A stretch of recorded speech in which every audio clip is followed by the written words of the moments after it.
The headlines. Prime Minister Dr. Abiy Ahmed is said a lot is expected from him and his Kenyan counterpart to further cement the bilateral ties of two countries and benefit of the people of both sides on all nations. Zambia library warns half-naked female students.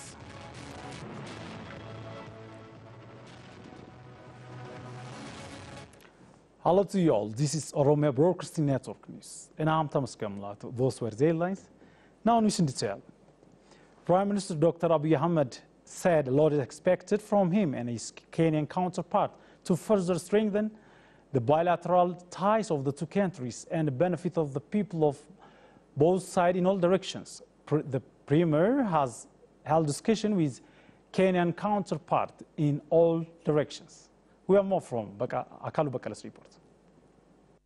Ethiopia's Prime Minister Dr. Abiy Ahmed held bilateral talks with President Uhuru Kenyatta of Kenya in Nairobi at the State House. During the discussion, the two leaders agreed to reorganize the historical ties laid down for Ethiopia and Kenya by the two nations' founding fathers. The two leaders said Ethiopia and Kenya, which already enjoy the highest level diplomatic status with each other, will embark on a new drive to raise trade and diplomatic ties. The Ethiopian Premier further said the relationship his country enjoys with Kenya is the best it has with all nations. President Kenyatta, for his part, said Kenya has always considered Ethiopia to be brother, and they have collaborated from before independence, where Ethiopia played a leading role in supporting Kenya gain independence. He said the special relation between Kenya and Ethiopia, which includes a defense pact, has ensured that the two nations have maintained cordial relations despite living in a region known for turbulence. The historical relationship the two leaders referred always laid down by Kenya's founding president Jomo Kenyatta and Ethiopia's founding father Emperor Haile Selassie. Kenya and Ethiopia have already elevated their relationship by putting in place a binational commission, which is the highest level of structured bilateral cooperation. Ethiopia is expected to host the second session of the Binational Commission and 36th session of the Joint Ministerial Commission this year. President Kenyatta, however, noted that despite the special status agreement between the two countries, the implementation of practice was very low. The president said more efforts need to be put into ensuring that people in both countries benefit from the special relationship. He noted that there has been some progress in facilitating movement of goods and people between the two countries. The construction of the one-stop border post in Moyale, which is complete on the Kenyan side and 95% complete on the Ethiopian side, was one of the achievements cited by the President Kenya. The two leaders discussed economic and security ties. They also discussed the implementation of the power purchase agreement under which Kenya would import up to 400 megawatts from Ethiopia yearly. The two leaders also spoke on the number of shared water resources along the common border between Kenya and Ethiopia, notably the Omo River, Lake Turkana, and Dawa River. Prime Minister Dr. Abiy Ahmed and President Uhuru Kenyatta also discussed the two countries' anti-terrorism strategy, which both prioritize the stabilization of Somalia and winning of the fight against Al-Shabaab. They discussed the need to continue pushing for adequate,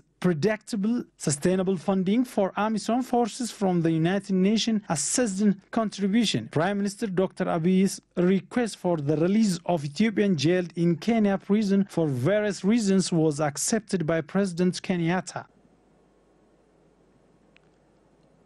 Dean of Education and Behavioral Studies College at Addis Ababa University, Dr. Hussein Kadir, said the visit Prime Minister Dr. Abiy Ahmed is making will help him a lot in establishing strong bond with the public. Ulma Bain has more. Dean of Education and Behavioral Studies College at Finfinne University, Dr. Hussein Kadir briefed OBN concerning leadership and change. Dr. Hussein said, reform leadership is one who leads people based on their interests.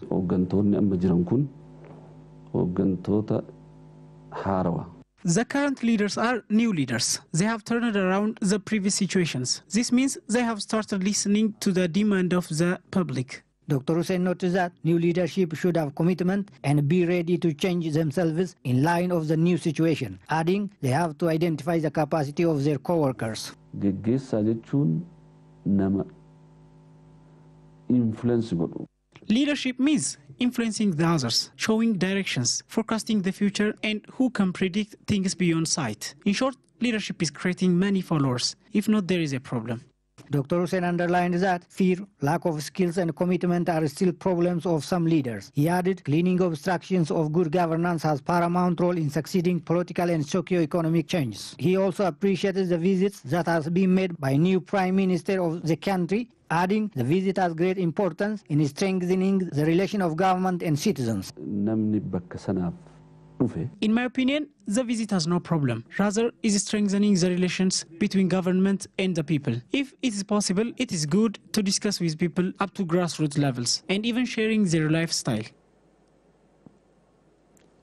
Several Ethiopians and Ethiopian Berbers who are residing in different states of North America said they have strong confidence that the new Ethiopian Prime Minister, Dr. Abiy Ahmed, will bring an all-round change in the country. They appreciated what the Premier is doing from day one, so undertaking game-changing visit to the regional states and the neighboring countries. Olka Wandimu has more from Ina.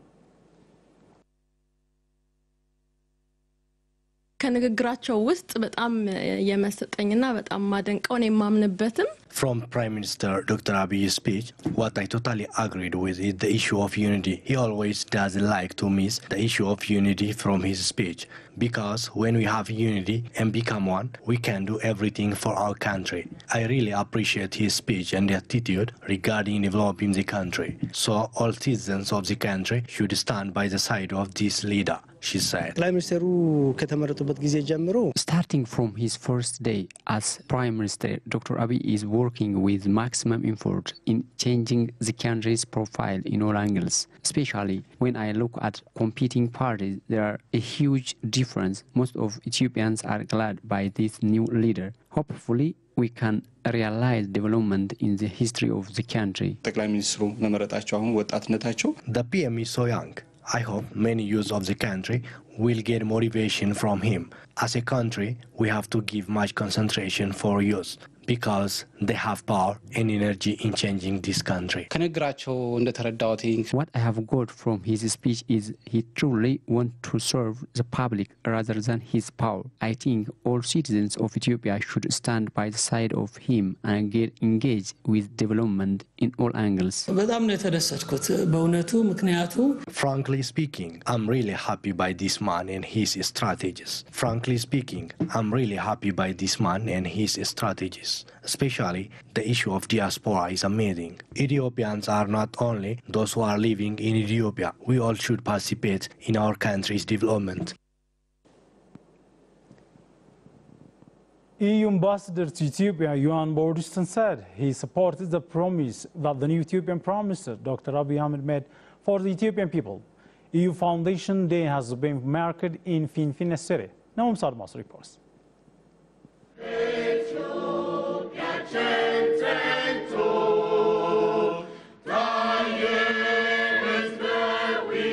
Europe Day or Schuman Day commemorated in Ethiopia, Finfinne City, by higher delegations of the Union in Ethiopia and Africa.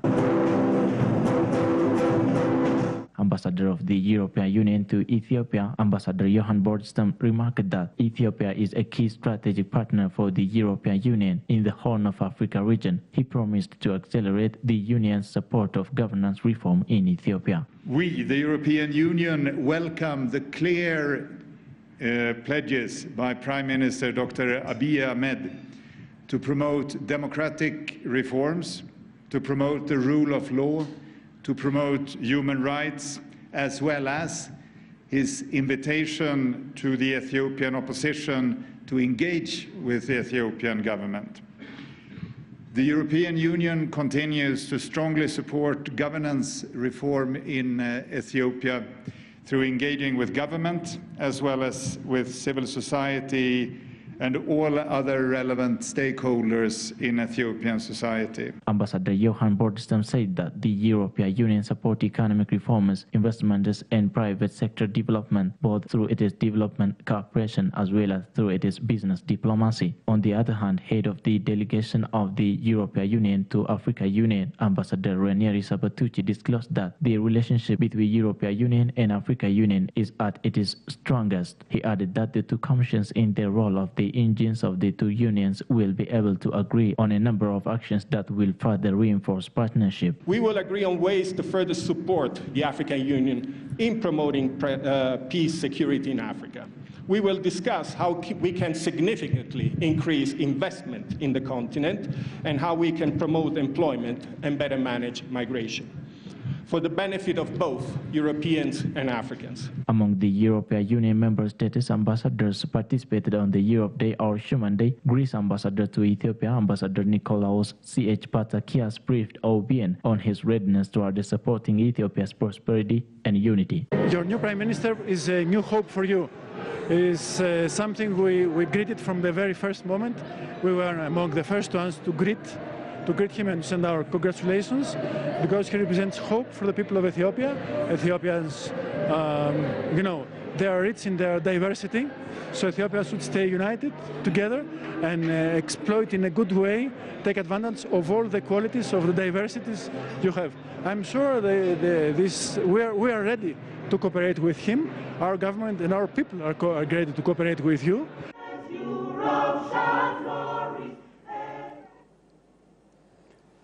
A new work procedure that speed up passport delivery service has been established.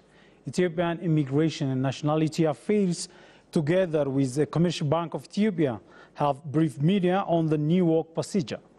President of the Commercial Bank of Ethiopia, Bekalu Zeleke, and Director General of the Ethiopian Immigration and Nationality Affairs, Gabriel Tekle, said the new work procedure will save customers time, money, and energy.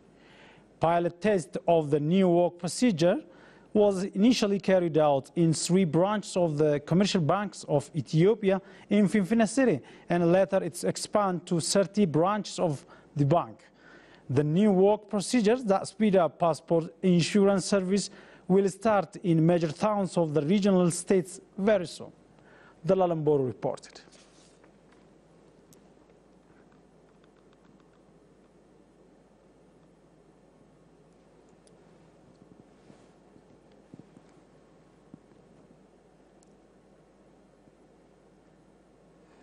Ethiopian textile industry announced that cotton development is not productive as expected, though more than 3 billion hectares of land were planned to be developed.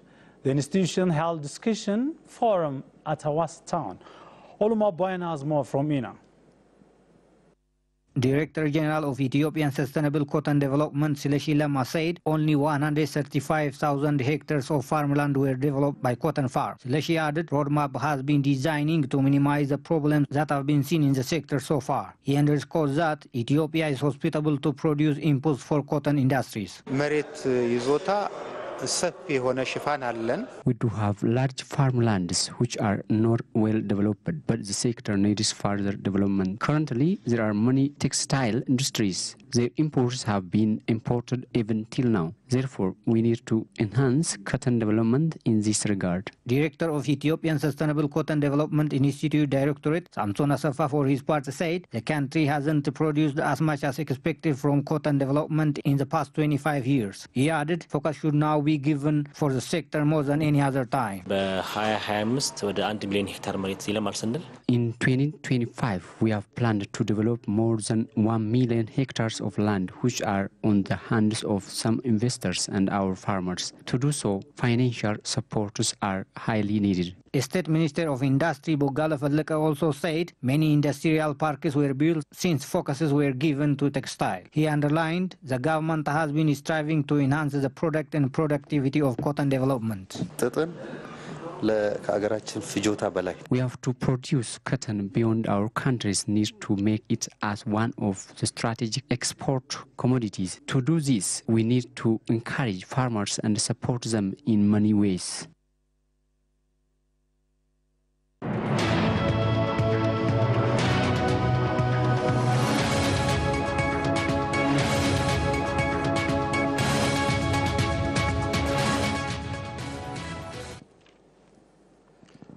You've been watching OBN, Voice of the People. Now news from abroad. Zambia library warns half-naked female students. One of Zambia's top university has urged female students to stop visiting the library half-naked because it distracts male counterparts. The University of Zambia in the capital Lusaka has stacked up notices around its library telling them to dress more modestly. The Southern African country is culturally conservative, but the students at the university tend to dress more fashionably, said the BBC Kennedy Gonde in Zambia. It has come to our attention that some female students dress half-naked as they use the library, a situation which is disturbing the male students, the notice in the library reads. Some female students disagree with the directives, BBC reported.